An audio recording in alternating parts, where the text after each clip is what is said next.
ओमज्ञानतिमिरान्धस्य ज्ञानाञ्जनशलाकया चक्षुरुन्मिलितं येन तस्मै श्रीगुरवे नमः। वन्देऽहं श्रीगुरो श्रीयुत्पदकमलं श्रीगुरून् वैष्णवांश्च श्रीरूपं साग्रजातं सहगण रघुनाथान्वितं तं सजीवम् साद्वैतं सावधूतं परिजन सहितं कृष्ण चैतन्यदेवं श्री राधा कृष्ण पादान् सहगण ललिता श्री विशाखान्वितांश्च तमादिदेवं करुणानिधानं तमालवर्णं सुहितावतारम् अपार संसार समुद्र सेतुं भजामहे भागवत स्वरूपम्। हे देव हे दैत हे भुवनैक बंधो हे कृष्ण हे चपल हे करुणैक सिंधो हे नाथ हे रमण हे नयनाभिराम हा हा कदानुभवितासि पदं दृशोर्मे। श्री कृष्ण चैतन्य प्रभो नित्यानंद श्री अद्वैत गदाधर शिवसदी गौरभक्त वृंद हरे कृष्णा कृष्णा कृष्णा हरे हरे हरे राम राम राम हरे हरे। हरे कृष्णा। सर्वप्रथम मैं अपने गुरुपाद पद्म ओम विष्णुपाद अष्टोत्तर शत श्री श्रीमद् भक्ति वेदांत माधव गोस्वामी महाराज के चरण कमलों में अनंत कोटि दंडवत प्रणाम ज्ञापन करता हूं। हम लोग श्रीमद् भागवत पुराण में श्रवण कर रहे हैं दशम स्कंध का 16वां अध्याय, जिसमें भगवान ने कालीय दमन लीला है भगवान की और नाग पत्नियों के द्वारा स्तुति की जा रही है। तो जब भगवान ने कालीय का दर्प नष्ट कर दिया, अभिमान नष्ट कर दिया, उसके सारे जो 1000 फन थे वो सब क्षत विक्षत हो गए, मुंह से खून की उल्टी होने लगी, तब उसके अंदर एक भाव जागृत हुआ, भगवान के प्रति शरणागति का भाव। अब वो समझ गया कि ये जरूर ही जो मेरी पत्नियां जिनकी सेवा करती हैं ऐसे कृष्ण वही हैं, ये नारायण ही हैं। तो इसी प्रकार से उसके हृदय के अंदर अब जानने की इच्छा हुई ये कौन है। तो मन ही मन उसने भगवान को जब समर्पण किया, तभी नागपत्नियां जो हैं सभी जो हैं इकट्ठे होकर और आई हैं और भगवान की स्तुति कर रही हैं। पहले 6 श्लोकों में तो उन्होंने काली की दुष्टता का अनुमोदन किया, कहा कि आपने भगवान ठीक ही किया है और आपने तो ठीक ही किया है, लेकिन हमें यह समझ नहीं आ रहा है कि इसने ऐसा कौन सा तप किया है पूर्व जन्म में कि आपको इसके सिर के ऊपर आपने अपने चरण कमल पधराए। आपके चरण कमल की रज जो है वो तो ब्रह्मा शिव लक्ष्मी जी तक को भी नहीं प्राप्त होती है। तो फिर इसने ऐसा कौन सा तप किया है, और उस तप की विशेषता बताते हुए कह रही हैं अमानिना मान देन, अर्थात स्वयं अमानी होकर और दूसरों को मान देते हुए कौन सा तप किया है, अथवा सर्व जनहिताय, अर्थात सभी जीवों पर दया, किस प्रकार की दया रूपी धर्म किया है इसने कि इसको ऐसी जो है चरण रज की प्राप्ति हुई है। तो देखिए किस प्रकार जो है इनडायरेक्टली गोपियों उन्होंने नागपत्नियों ने ये बता दिया कि हमारी तपस्या हमारा भजन कैसा होना चाहिए। सबसे पहली बात, स्वयं को सम्मान ना चाहते हुए दूसरे को सम्मान देते हुए। स्वयं ना चाहना एक बात है, थोड़ा सा आसान है, लेकिन दूसरे को सम्मान देना यह बहुत मुश्किल काम है, बहुत मुश्किल काम है। जब हम दूसरे को सम्मान देते हैं तो हमारी नीची हो जाती है, हम सोचते हैं क्या हम इसके आगे कुछ नहीं है। बड़ा मुश्किल काम है दूसरे को सम्मान देना। तभी महाप्रभु ने जो 4 योग्यताएं बताई हैं कीर्तनीय सदा हरि में, इसको चौथे स्थान पर रखा है। तृणादपि सुनीचे न तरोरपि सहिष्णुना अमानिना मान देन कीर्तनीय सदा हरि। मान देन ये चौथी कैटेगरी, 4th है, सबसे मुश्किल है ये दूसरे को मान देना, क्योंकि हम स्वभाव से ही अहंकारी स्वभाव के हैं। मेरी बात होनी चाहिए, हर जगह हम कहते हैं कि मेरी ही बात होनी चाहिए, जो मैंने सोच लिया बस वही ठीक है। हम दुनिया को अपने हिसाब से चलाना चाहते हैं, यही हमारी बहुत पुरानी बीमारी है हमारी। जन्म जन्मांतर से बीमारी हमें लगी है। तो इस प्रकार से मान देना किसी को बड़ा मुश्किल है। उसी को यहां पर इंगित कर रही हैं नागपत्नियां कि जो स्वयं अमानी होकर और दूसरे को मान देता है वही तपस्या इसने की होगी अवश्य। और दूसरी बात बताई कि सर्वजन हिताय, सभी प्राणियों के लिए जो हित की चिंता करता है, तो वो हो सकती है केवल जो अमंद उदया दया है, वैष्णवों के अंदर जो उनका लक्षण बताया गया है, नामे रुचि जीवे दया। तो इस प्रकार से जरूर इनकी भक्ति उन्मुखी सुकृति है, तभी इसको चरण रज प्राप्त हुई है। आपकी रज की बड़ी महिमा बताई, भगवान की चरण रज की, जो सबके लिए जो है सभी देवताओं के लिए भी और लक्ष्मी जी के लिए भी अत्यंत दुष्प्राप्य है। लेकिन जो आपके भक्त हैं उनके लिए बड़ी सहज है आपकी चरण रज, क्योंकि वो आपके प्रति सब प्रकार से समर्पित हैं। वो अपने शरीर को आपकी सेवा का उपकरण मानते हैं। देखिए यहां पर एक बड़ी विशेष बात जो देखने में आती है, वो कहा गया कि ये कालिये का जो शरीर है वो भोग है। हर जगह शरीर को भोग शब्द से यहां पर संबोधित किया गया, शरीर को। तो शरीर हमारा जब तक भोग की वस्तु है तब तक ये किसी काम का नहीं है। इसको भोगायतन कहा जाता है, भोग के आश्रय। विषय भोग का आश्रय क्या है? शरीर है। तो जब तक ये भोग है, भोग की वस्तु है, तब तक ये बेकार है। लेकिन यही शरीर जब भगवान की सेवा का उपकरण बन जाता है, तो फिर जब हम इस शरीर की रक्षा के लिए भी जो करते हैं वो भी भगवान का भजन हो जाता है। तो जो भक्त लोग अपने शरीर का भी ध्यान रखते हैं, वो इसीलिए रखते हैं कि इस शरीर के द्वारा ही भजन हो सकता है। तो लक्ष्य है उनका भगवान की सेवा। उस सेवा के ही एक अंग के रूप में इस शरीर का ध्यान रखा जाता है, जिससे कि हम जीवन धारण कर सकें। इतना। फिर आगे बताया कि भगवान जो है कभी भी जो है कि आसानी से वशीभूत नहीं होते हैं किसी के भी। भगवान वैष्णव सेवा से भगवान बड़े प्रसन्न होते हैं। तो अब यहां पर नाग पत्नियों की हृदय में भी एक इच्छा जागृत हुई है कि जो उनका पति है अभी वैष्णव बन गया, हम इसकी सेवा करेंगे। पति के रूप में नहीं, वैष्णव के रूप में। तो हमें जो अपने घर में भी लोग हैं उन सबकी उनको वैष्णव मान के सेवा करनी है, यदि वो सब भजन करते हैं तो, न कि अपना संबंधी मान के। तब फिर उनकी सेवा भी वो भजन का ही एक अंग मानी जाएगी। दूसरी बात, यहां पर जब पत्नियां भगवान के सामने आई हैं तो सभी ने अपना संकोच, लज्जा इत्यादि त्याग दिया। तो जब भी हम अपने से बहुत श्रेष्ठ वैष्णव के सामने जाते हैं तो हमें कोई लज्जा नहीं करनी है, कोई संकोच नहीं, कोई भय नहीं। निसंकोच भाव से हमारे मन में जो प्रश्न है, जो संशय है, उसको हम निवेदन करें, और जो हम चाहते हैं उनसे, हम जिस प्रकार का चाहते हैं हम उनसे जिस मार्गदर्शन, तो उसके लिए हमें इनसे प्रार्थना करनी चाहिए निसंकोच भाव से।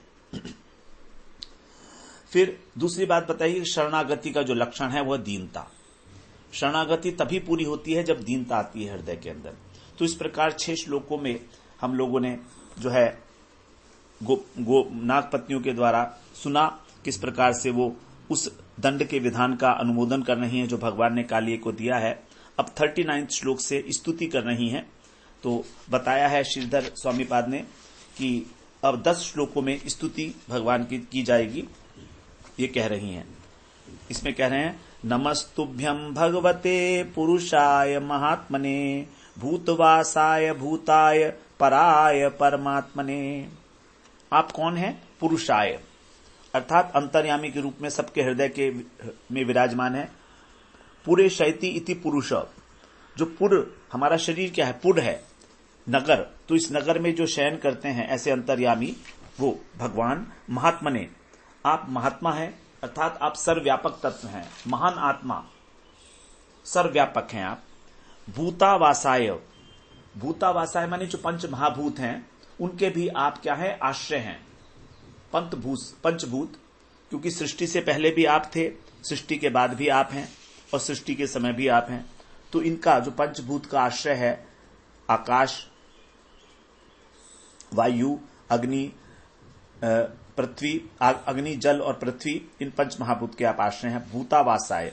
और फिर भूताय, भूताय मतलब जो पंच भूतों से भी परे हैं ऐसे पराय उसके कारण के रूप में अवस्थित है। कारण के रूप में क्या है? जो परम कारण है, क्योंकि जगत जो है हमारा एक कारणमय है।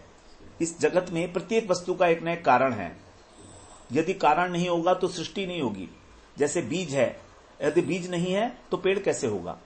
तो बीज कारण है और पेड़ कार्य है। तो इस विरजा नदी से जो हम लोग का माया जगत है, ये कारणात्मक जगत बताया जाता है। लेकिन जो वैकुंठ धाम है वहां पर कोई कार्य कारण नहीं है, वहां पर काल का कोई व्यवधान नहीं है, वहां पर वर्तमान काल ही हमेशा अवस्थित है। जबकि इस जगत के अंदर भूत भविष्य वर्तमान भी है और कार्य कारण है। तो इसलिए कह रहे हैं आप पराये, अर्थात इन सब के परे, अर्थात कारणों के भी कारण, कारणों के भी आप कारण हैं, परम कारण है, महाकारण है परमात्मा ने, और उस से भी अतीत। परमात्मा ने माने उस कारण से भी अतीत। ऐसे सर्व कारण कारणम, ऐसे आप भगवान हैं। भगवते, आप भगवान हैं। आप अचिंत्य ऐश्वर्य संपन्न हैं। षट ऐश्वर्य संपन्न हैं आप। भगवान के अंदर जो 6 गुण हैं वो अचिंत्य गुण हैं। इस प्रकार के तुभ्यम नमः, हम आपको प्रणाम करती हैं। तो भगवान सभी जीवों के अंतर्यामी हैं, सर्वव्यापक हैं, पंचभूतों के आश्रय स्वरूप हैं और सभी के कारण हैं, सभी कारणों के कारण हैं। ऐसे स्वयं परमात्मा और अचिंत्य और अनंत ऐश्वर्य संपन्न गुणों के भंडार। इस प्रकार से अब 10 श्लोकों में भगवान की जो स्तुति की जाएगी। अब आगे 40वें श्लोक में कह रही हैं, ज्ञान विज्ञान निधये ब्रह्मणेऽनंत शक्तये अगुणाय विकाराय नमस्ते प्राकृताय च। देखिए, भगवान की जब स्तुति होती है तो उसमें सारा भगवान का स्वरूप आ जाता है। तो बड़े सुंदर रूप से यहां पर सारी चीजें उन्होंने कही हैं। तो भगवान की जो हम लोगों ने अभी श्रवण किया 39वें श्लोक में, भगवान अचिंत्य शक्ति संपन्न है।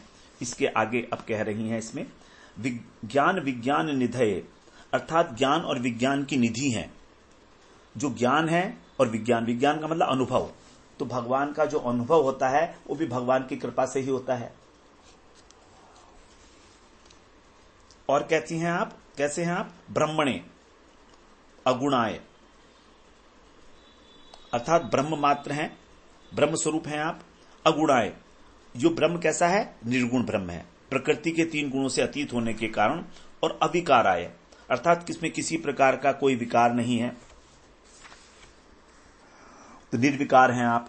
और फिर अनंत शक्तये, आपकी अनंत अनंत शक्तियां हैं, आपकी शक्तियों का कोई पारावार ही नहीं है, ऐसे आप।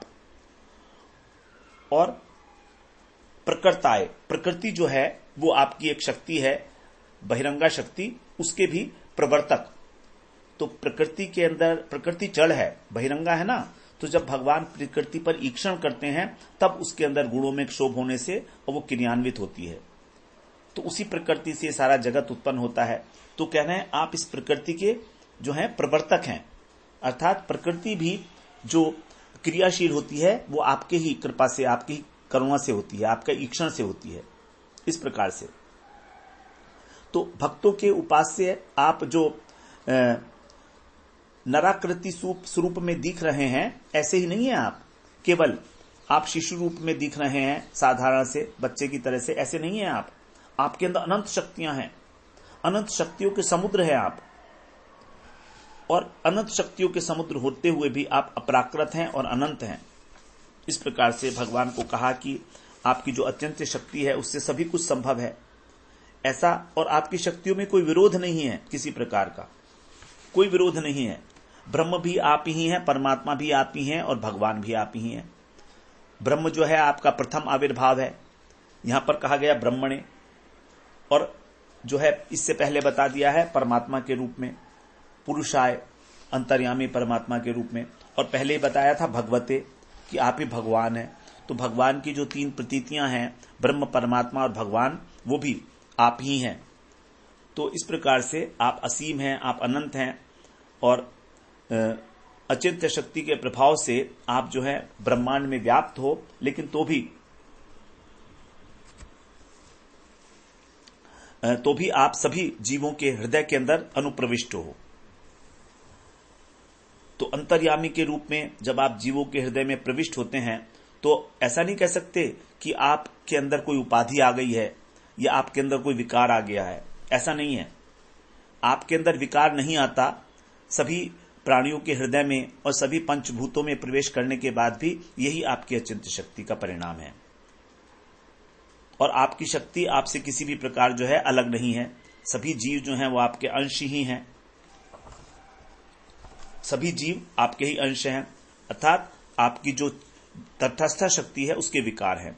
और जो आकाश इत्यादि पंचमहाभूत हैं ये आपकी माया शक्ति के विकार हैं। इस प्रकार आप सबसे पृथक भी हो और उनके अंदर अनुप्रविष्ट भी हो। तो इस प्रकार जो है सभी आप जीवों के नियंता हो और सर्वभाव से आप अवस्थित हो। आपके अंदर ही जो है कारणत्व, परम कारणत्व भाव है। आप परम कारण हो सबके। अब भगवान को काल के रूप में संबोधन करते हुए कह रही हैं, कालाय कालनाभाय कालावयव साक्षिणे विश्वाय तदुपदृष्टे तत्कर्ते विश्वहेतवे। यहां पर कह रहे हैं कि आप काल स्वरूप हो। कालाय, काल आप ही हो। काल क्या है, समय क्या है? भगवान की एक चेष्टा है, भगवान की एक इच्छा से जो है सब कुछ होता है। काल का मतलब है परिवर्तन। जो इस जगत के अंदर परिवर्तन होता है वो भगवान की चेष्टा से। यदि काल नहीं होगा तो परिवर्तन नहीं होगा। जैसे वैकुंठ में काल का अस्तित्व नहीं है, वैकुंठ काल से अतीत है, तो वहां पर हमेशा प्रत्येक वस्तु एक रस वर्तमान है, नित्य है, शाश्वत है। लेकिन इस जगत में काल का अस्तित्व है भगवान की इच्छा से, तो यहां पर प्रत्येक वस्तु नश्वर है। प्रत्येक वस्तु अपने नाश की ओर जा रही है प्रतिक्षण। इसीलिए इसको कहते हैं संसार, संसरती, जो सरक रहा है निरंतर, ऐसा। तो एक क्षण में जो संसार था अब अगले क्षण में वैसा नहीं है, सरक गया थोड़ा सा। इस प्रकार से आप ही काल स्वरूप हो। और काल का क्या अवयव है वो भी आप बता रहे हैं, काल नाभाए। तो इस काल शक्ति के आप आश्रय हो, क्योंकि ये काल आपकी चेष्टा मात्र है, आपकी इच्छा है। काल के द्वारा ही जो है भगवान इस जगत के अंदर जो है अनेक प्रकार की वस्तुएं जो है उत्पन्न होती हैं। यदि काल नहीं होगा तो बीज से कभी वृक्ष नहीं निकलेगा। समय है ना, तो समय के साथ ही बीज जो है प्रस्फुटित होता है, उसमें से अंकुर निकलता है, फिर वृक्ष बनता है। तो जितना परिवर्तन, जितने पदार्थ दिखाई दे रहे हैं वो सब समय के कारण ही है। और आप विश्वाय, आप विश्व स्वरूप हो, अर्थात जो विश्व है इसके निमित्त और उपादान कारण आप ही हो। आप ही जो है बनाने वाले हो और आप ही बनने वाले हो। यद्यपि ये सारे के सारे तत्व 24 तत्व प्रकृति के विकार हैं, लेकिन प्रकृति से आपका अभेद है, आपकी शक्ति है। तो इस प्रकार से आप ही उपादान हो और आप ही निमित्त हो, विश्व रूप स्वरूप हो आप। और काल अवयव साक्षिणे, और काल का जो अवयव है, काल के जो अवयव हैं मतलब अनेक प्रकार के जो काल के अवयव बताए गए हैं, जैसे क्षण, दंड, प्रहर, मास, वत्सर, युग, कल्प, महाकल्प, ये सब। तो ये काल के भाग हैं। तो आरंभ होता है इसका त्रिश्रेणु से, त्रुटि से, जो हम लोग तृतीय स्कंध में श्रवण कराए हैं काल विभाग का वर्णन वहां पर। तो त्रुटि से आरंभ होकर और महाकल्प तक, महाकल्प मतलब ब्रह्मा जी की 100 वर्ष की आयु, वहां तक जो है आपका ही सारा का सारा ये सब विभाग, आप ही इसके अंदर स्थित हो, आप ही इसके सृष्टा हो, आप ही इसके दृष्टा हो। तो आपके लिए किसी प्रकार का कुछ भी कार्य करना असंभव नहीं है। विश्वाय तद रूप दृष्टे, आप इसके दृष्टा हो। और केवल दृष्टा ही नहीं हो, आप तत्कर्ते, कर्ता भी हो। आप जो है इसको बनाते हो, आपकी इच्छा से ये सारा जो संसार बनता है, काल, स्वभाव, कर्म इत्यादि। और आपकी दृष्टा भी हो, अर्थात इसको वॉच भी करते हो हमेशा। लेकिन आप में किसी प्रकार का कोई जो है विकार नहीं आता है कभी भी। तो तद रूप दृष्टे, केवल दृष्टा नहीं हो, आप कर्ता भी हो साथ में। इस प्रकार से यहां पर बताया गया। आप पंचभूतों को जो है चेतना प्रदान करते हो, सभी कुछ आपकी ही है। जड़ को चेतन बना देते हो, चेतन को जड़ बना देते हो, क्योंकि जीव क्या है, स्वरूपतः चेतन है। लेकिन इस शरीर के अंदर जो अभिमान है हमारा, वो क्या है? शरीर। तो ये जड़ता है। तो भगवान का हम दास हैं, ये तो हमारी चेतना है। और भगवान, हम इस संसार के दास हैं, ये हमारी जड़ता है। तो आप अनेक अनेक प्रकार से एक वस्तु को दूसरे वस्तु के अंदर भी परिवर्तित करते हुए प्रतीत होती है इस प्रकार की आपके ही कारण। आप विश्व हे तवे, और अल्टीमेटली कह रहे हैं इस विश्व के हेतु भी आप ही हैं। सर्व कारण कारणम, सर्व कारण कारणम, आपके अतिरिक्त और कुछ नहीं है।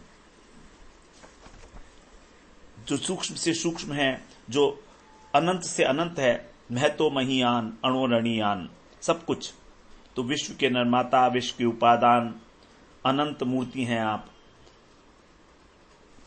आप विचित्र लीला में हैं।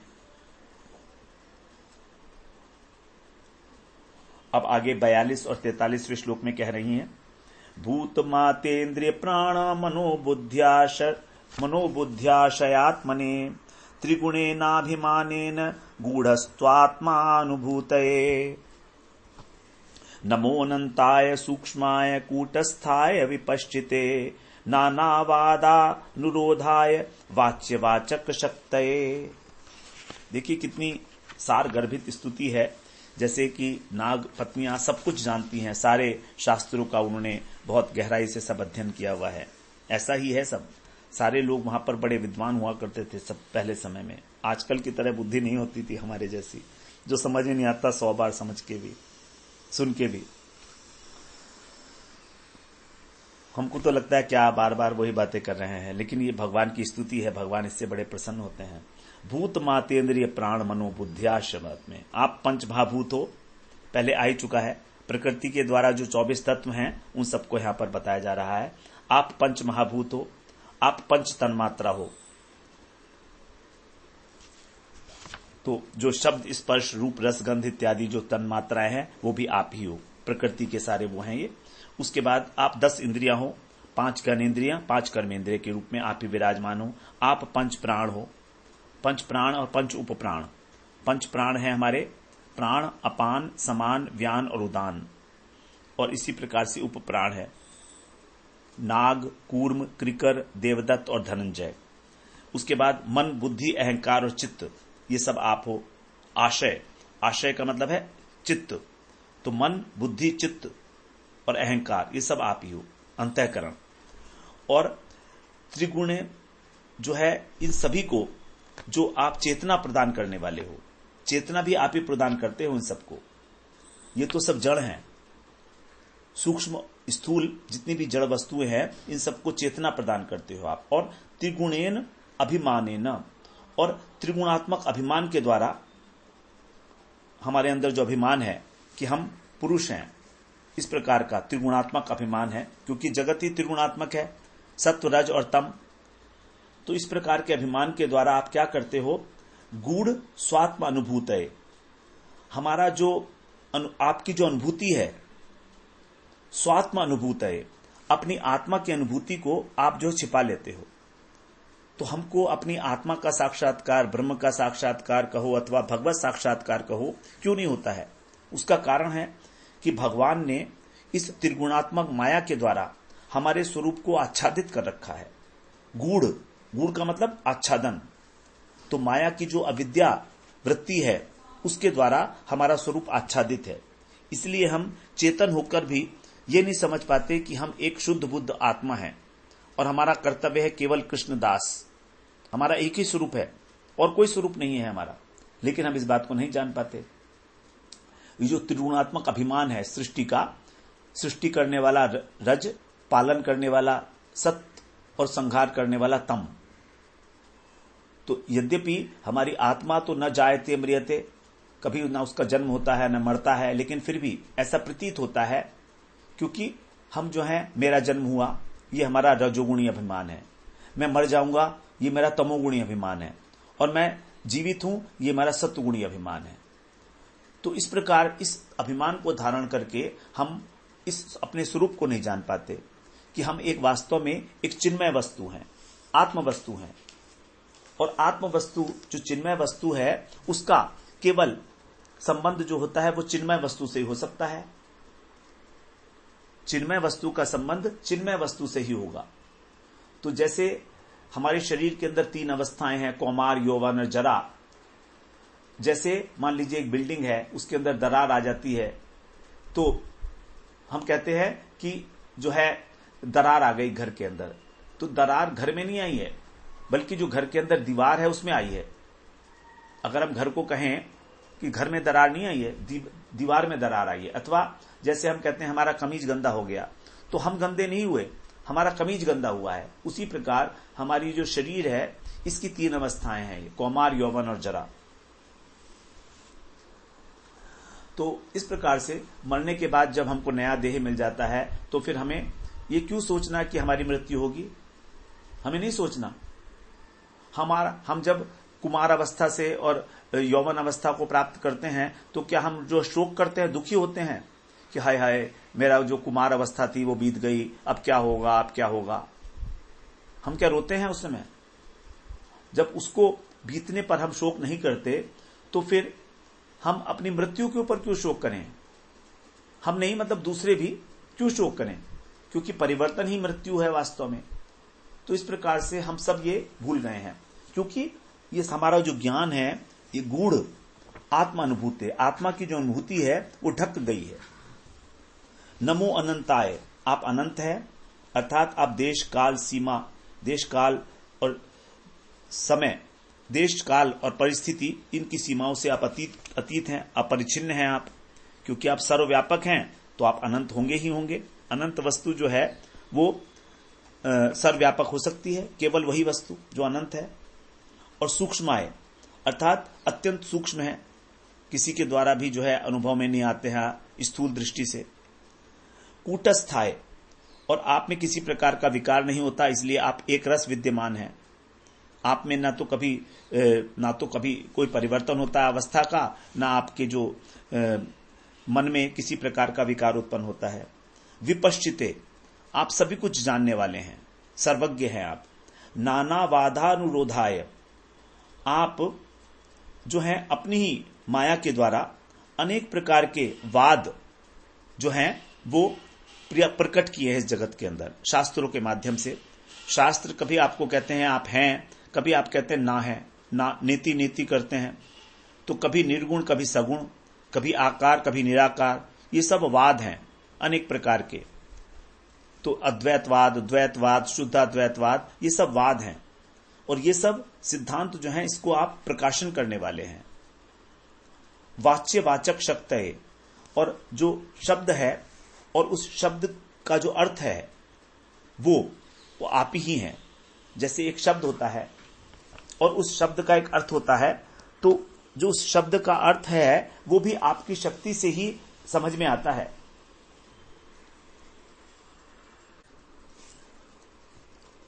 तो वाचा, वाच्य वाचक, वाचक क्या है? वो शब्द है, आपको जो संबोधन करने वाला शब्द है वो। और वाचक जो है वो, वाच्य जो है वो आप स्वयं हैं। तो इस प्रकार से ये वाच्य वाचक शक्ति, उसकी जो शक्ति है ये, जैसे अनेक प्रकार के जो दर्शन है, हमारे 6 दर्शन हैं, सांख्य दर्शन है, योग दर्शन है, न्याय दर्शन है। तो इन सब के अलग अलग जो है ऋषि हैं। सांख्य का अलग है, सांख्य जो है उसके एक सैश्वर सांख्य है, एक निरीश्वर सांख्य है। इस प्रकार से योग भी 2 प्रकार के हैं, ज्ञान योग है और एक पातंजलि योग है। तो इन सब के अलग अलग ऋषि हैं। तो इन सब ने अलग अलग प्रकार से जो है आपको परिभाषित किया है कि शक्ति जो है वो किस प्रकार से है। आपकी इच्छा अनुसार ही ये सारे के सारे लोग जो हैं, कोई आपको आंशिक मानते हैं, कोई आपको शब्द ब्रह्म मानते हैं, कोई आपको वेद के रूप मानते हैं, तो कोई आस्तिक दर्शन है और कोई नास्तिक दर्शन है।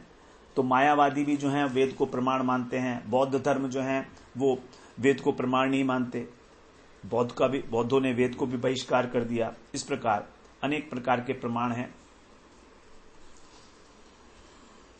वाच्य वाचक शक्ति, तो अनेक प्रकार के सत असत सिद्धांतों को प्रकाशित करने वाले शब्द और उनके अर्थ की बहुत प्रकार की शक्तियों के मूल कारण वो आप ही हैं। तो यहां पर जो है बताया है कि जो अमर कोश है उसमें बताया कि कूटस्थ की परिभाषा क्या है, जो हमेशा सभी समय में सदा सर्वदा सभी कालों में एक समान रहता है, उसको कहा जाता है कूटस्थ। अब क्योंकि आप हमेशा ही एक समान रहते हैं, इसलिए आप जो है कूटस्थ हैं, और जो आपके द्वारा बनाए गए जीवात्मा है, ये देवता, मनुष्य, पशु, पक्षी, ये अनेक प्रकार की अवस्थाओं को प्राप्त करते हैं, बाल्य, यौवन, वृद्धावस्था इत्यादि। तो इस प्रकार से बता रहे हैं। अब आगे कह रहे हैं 44वें श्लोक में, नमः प्रमाण मूलाय कवये शास्त्र योनये प्रवर्ताय निवृत्ताय निगमाय नमो नमः। आप प्रमाण मूलाए हैं, अर्थात सभी प्रमाणों के मूल कारण। 10 प्रकार के प्रमाण बताए गए हैं, तो बताए हैं कि आप ही मूल प्रमाण हैं, अर्थात जो 10 प्रकार के प्रमाण में शब्द प्रमाण है वही, क्योंकि शब्द प्रमाण के द्वारा ही भगवान को प्रमाणित किया जाता है। प्रमाण को हम तभी प्रमाणित मानेंगे जब उसकी प्रमाणिकता सिद्ध हो, और बाकी सभी जो 9 प्रमाण हैं, यदि वो इस शब्द प्रमाण के अनुगत्य में है, तभी उनको कहा जाता है प्रमाण। तो यदि हमको भगवान को जानना है तो उसके विषय में क्या है हमारे पास प्रमाण? क्या है?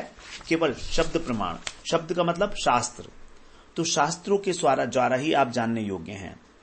आपके स्वरूप को जानने के लिए, उसका निर्धारण करने के लिए वो हम अनेक प्रकार के प्रमाण हैं, लेकिन सबसे जो मूल प्रमाण है वह शब्द प्रमाण, जिससे हमें यथार्थ ज्ञान प्राप्त होता है।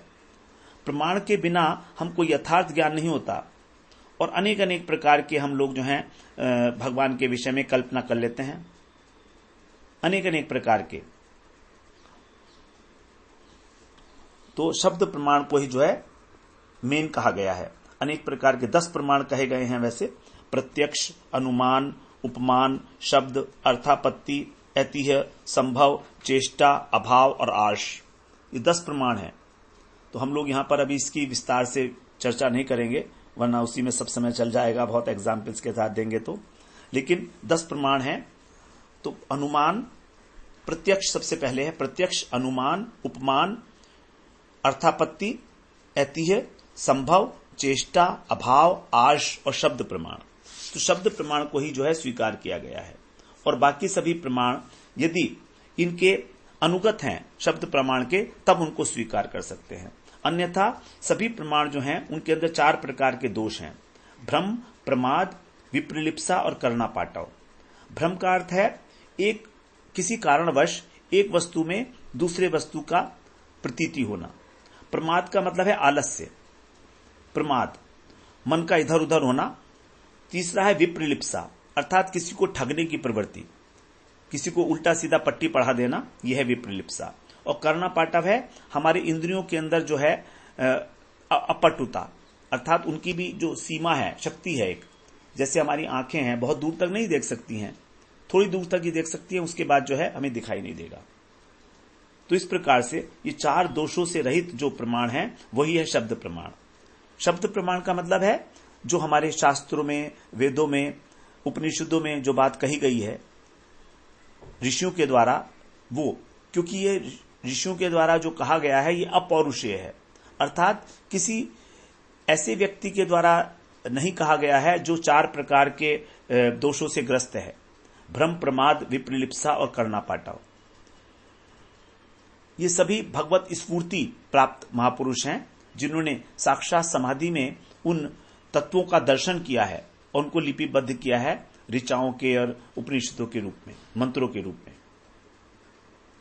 तो सभी संप्रदायों में 10 प्रमाण स्वीकार किए गए हैं, और इन सभी प्रमाणों को स्वीकार करने का एक ही उद्देश्य है कि जब ये शब्द प्रमाण के अनुगत्य में होते हैं, उसी से हमको वास्तव में अपना भगवान का, माया का यथार्थ ज्ञान हो सकता है। तो सर्व प्रमाण स्वरूप हैं आप। इस प्रकार से कवये, कवये का मतलब है आप कवि के रूप में, विद्वान के रूप में। वेद व्यास जी को कवि कहा जाता है, तो आप विद्वान हैं, स्वतः सिद्ध है जो इसका ज्ञान ऐसे। और शास्त्र योनय, और संपूर्ण शास्त्रों की उत्पत्ति आपसे हुई है। जो भी शास्त्र हैं वो वेदों से ही तो निकले हैं। वेदों का ही जो विस्तार है वो है शास्त्र, और वेदांत को कहा गया है उपनिषद। तो वेदों का जो सार भाग है उसको कहा गया उपनिषद, वेदांत। और वेदों को जो ठीक प्रकार अच्छी प्रकार से और एक्सप्लेन करते हैं, क्योंकि वेदों की जो भाषा है वो सर्वसाधारण के समझने योग्य नहीं है। तो शास्त्र जो है हमको ये बताते हैं कि किस प्रकार से हमको क्या करना है, क्या नहीं करना है। जो हमारे ऊपर शासन करते हैं उसको कहा जाता है शास्त्र, विधि और निषेध देकर हमको बताकर। इस प्रकार आप शास्त्र जो हैं वो इस विषय में वही एकमात्र प्रमाण है, और वही उस शास्त्र आपसे उत्पन्न हुए हैं। प्रवर्ताय निवृत्ताय, प्रवृत्ति और निवृत्ति दो प्रकार के शास्त्र हैं, जो प्रवृत्ति परक और निवृत्ति परक। निगमाय और निगम भी आप ही हैं। तो दो प्रकार के निगम हैं। निगम का मतलब होता है कि जिसके माध्यम से हम लोग इस संसार से निर्गमन कर सकते हैं।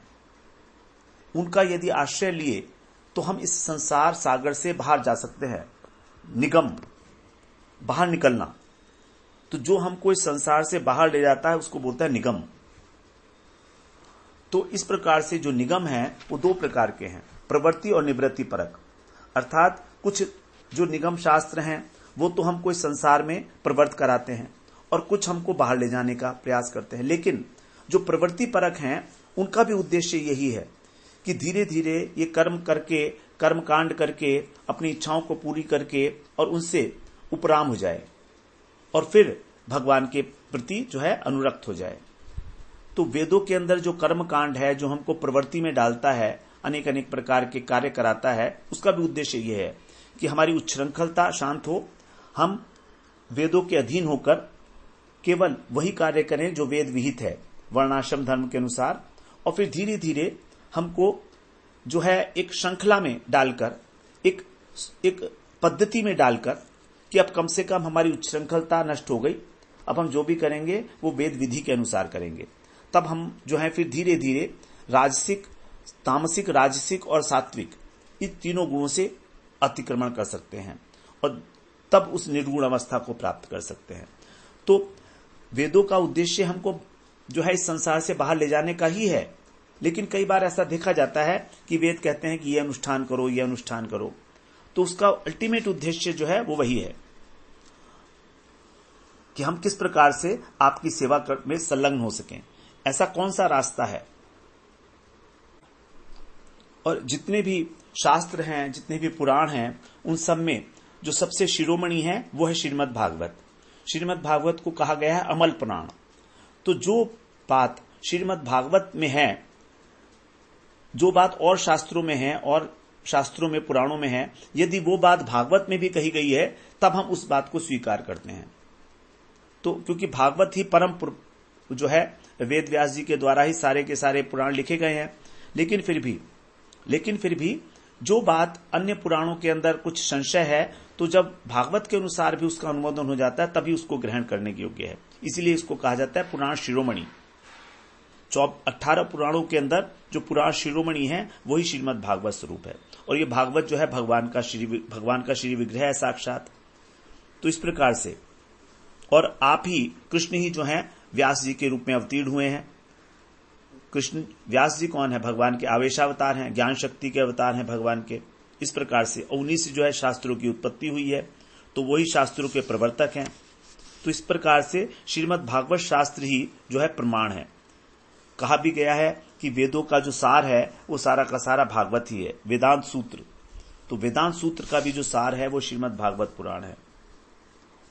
तो प्रवृत्ति और निवृत्ति शास्त्रों का जो सार है वो यही है केवल कि हम किसी प्रकार इस संसार से मुक्त होकर और भगवान की सेवा को प्राप्त कर सकें।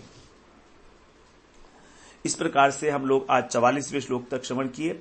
अगले सत्र में फिर हम 45वें श्लोक में प्रवेश करते हैं।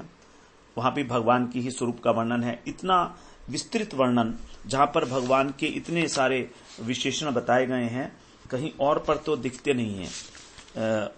एक बार जो है इसको काउंट करने का प्रयास किया था, पता नहीं ठीक है कि गलत है, लेकिन 34 शक्तियां, 34 नाम से भगवान को, 34 प्रकार से भगवान को यहां पर नमस्कार किया गया है। 34 49वें श्लोक तक। तो हम लोग जो है फिर इसका अगले सत्र में श्रवण करते हैं 45वें श्लोक से। वांछा कल्पतरुभ्यश्च कृपा सिंधुभ्य एव च पतितानां पावनेभ्यो वैष्णवेभ्यो नमो नमः।